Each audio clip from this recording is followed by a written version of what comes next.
Hello, my name is Parth, and this is my Lab 3, which is about circuits. So the purpose of this lab is to predict the behavior of DC and RC circuits using principles like energy conservation and then build those circuits to measure their actual currents and potential differences. We'll then compare these experimental measurements to our initial predictions to better understand how resistors and capacitors function in a circuit. And some assumptions to keep into consideration. Ideal wires and ammeters, we assume that they have zero resistance because their actual resistance is negligible compared to our main resistors, which is greatly simplified in our calculations. Ideal voltmeter, we assume the voltmeter has infinite resistance so it can measure the potential difference without drawing any current, which would alter the circuit and give an inaccurate reading. Steady state, we assume a steady state meaning the current is constant because fundamental physics laws like the Ohm's law and the loop rule are only valid under these stable conditions. And in this lab, we'll use a DC current model with resistors in series to understand the steady state relationship we were just talking about. And we're going to be making a RC model to observe the time dependent behavior and analyze the capacitor charges and discharges and how it exponentially does this over time. A brief preview of our main result. So our 47 ohm resistor, the measured potential difference was 0.92 volts. The 100 ohm resistor, the potential difference was 1.96 volts, and the circuit current in steady state was 19.1 mA. In our RC circuit timing, it was about 2 seconds to charge and 40.95 seconds to discharge. So some fundamental physics principles. The Ohm's law is a key principle that defines the relationship between the voltage difference across a circuit component, like a resistor, and the current that flows through it. The loop rule states that for any complete path around a closed circuit, the sum of all of those voltage gains from the battery and voltage drops across resistors must equal 0. And this is because of the conservation of energy in the circuit.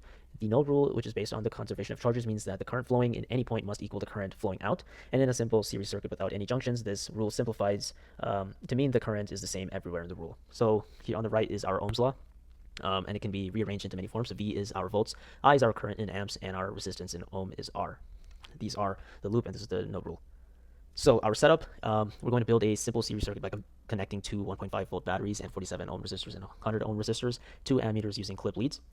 Once the circuit is connected, I'll record the current readings, I1 and I2 from both ammeters to observe the steady state current, and we're going to use a voltmeter to measure the potential difference across each individual component in the circuit, the batteries, both resistors, and the wires. For the second part of the lab, I'll construct a RC current by connecting a battery, a capacitor, and a light bulb, acting as a resistor in the series. And finally, I will observe and time the capacitor as it first charges when it's connected to the battery, and then as it discharges through the bulb after the battery is removed. So the experimental conditions in our first circuit, the current was 19.1 mA throughout the series circuit. Reversing the ammeter current correctly showed the same magnitude with a negative sign. The voltmeter in series, so when replacing the ammeter with a voltmeter, it resulted in a reading of 3.1 volts, while the circuit's current dropped to nearly 0, and it was 0.3 mA.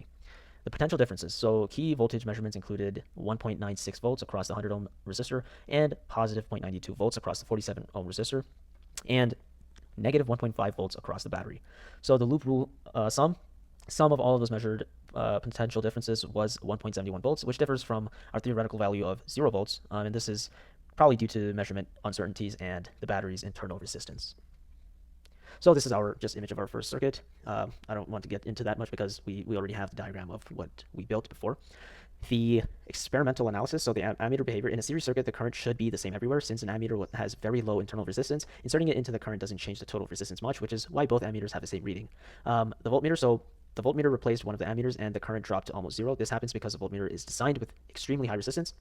Placing it in a series effectively breaks the circuit and stops the flow of current. So the calculated versus the expected resistance. My calculated resistance values for the resistors was slightly higher than the listed values, and this difference is likely due to small inaccuracies in my voltage and current measurements, as well as the standard manufacturing tolerance of the resistors themselves, just manufacturing problems.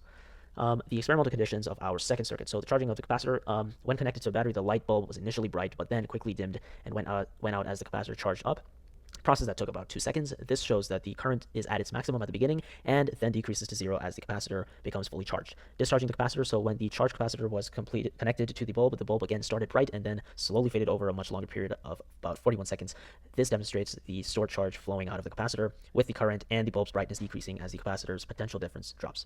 This is an image of our second circuit, just a video of that as well. So, yeah.